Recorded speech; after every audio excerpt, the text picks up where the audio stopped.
On Monday, First Lady Dr. Jill Biden visited Ivy Tech Community College to discuss the importance of education beyond high school. Hi, I'm Ryan with CPTV News. We're going to tell you about that, plus new IHSAA sport, boys volleyball, is up and running here at CPHS for the spring season. First Lady Dr. Jill Biden visited the region on Monday, and CPTV News' Chris Gloff was there. I'm here at Ivy Tech Community College in Valparaiso, Indiana, where First Lady Dr. Jill Biden toured the school, met with faculty and students, and talked about the importance of community colleges in building back America's middle class. It's well known that Dr. Biden is a longtime community college professor herself and has taught English at colleges and universities across the U.S. 2 years ago, my husband, President Biden, made a promise to rebuild the middle class. And you know what that exactly does? Who does that is community colleges. And as Joe has said, they provide the best career training in America. This route is actually very unconditional, like compared to the regular route, whereas usually you're going through the trade and learning on the job, but where here you get an actual degree out of it, so that's very beneficial out of it. And as far as savings, it's very worth your while for what you're paying for what you're getting out of it. According to new documents which were previously unsealed as part of Dominion Voting's lawsuit against Fox News, Executive Chairman Rupert Murdoch acknowledged in testimony some Fox News hosts endorsed false claims of widespread voter fraud in the days after the 2020 election. The filing adds to a growing collection of documents and testimony that detail how the cable channel reacted in the hours, days, and weeks after the 2020 election, and how those reactions opened the door for baseless claims of election fraud to become a consistent talking point on the cable news network. Cartoonist Scott Adams' comic strip Dilbert has been removed from numerous U.S. newspapers after referring to Black Americans as a hate group.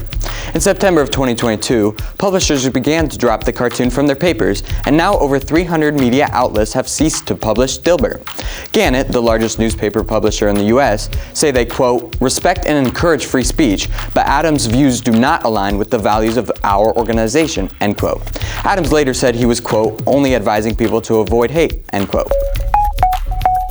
Hi, I'm Emily with CPTV News. The CPHS Theater Department's spring musical Cinderella opens this Friday at 7 p.m.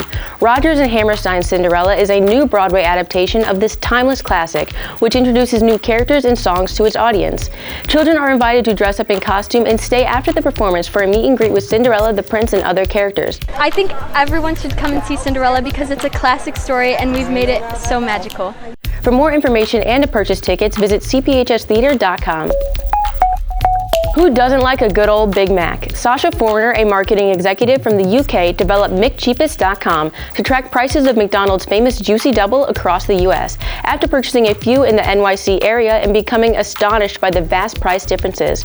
Currently, the most expensive sandwich can be found in Lee, Massachusetts, and it'll run you just over $8. The cheapest in our area can be found on Broadway in Maryville, and it costs $4.89. A new ISHAA sport was approved last year and has begun their first season here at CPHS. Tryouts for the boys volleyball team were held last week, and the school now has varsity and JV teams totaling 25 players. All Duneland Athletic Conference schools will field at least one team this spring. I feel like it's a really great opportunity that we're getting to give these guys a chance to learn a sport that they're going to be able to play for the rest of their life potentially. CP's first game will be held at 5 p.m. on Monday at Andrean High School. Last Saturday, the 15-10 Bulldogs took on the 19-5 Chesterton Trojans in the sectional semifinal at CP. It was a close game through 3 quarters thanks to CP junior Jack Svedich, who dropped 18 points and 3 assists. Chesterton went on a run and started to pull away in the fourth as the Dogs' shooters went cold. Trojans topped the Dogs 59-50 and went on to beat Valpo in the sectional championship. Before we go, a quick look at our CP NWI weather forecast. Saturday will be partly sunny with a high of 34 degrees and a chance of snow flurries overnight.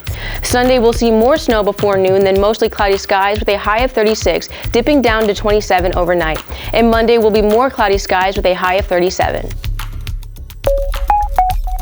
Remember, for the latest in CP and NWI news, check in regularly with CPTV News or thedogradio.com at the bottom of every hour.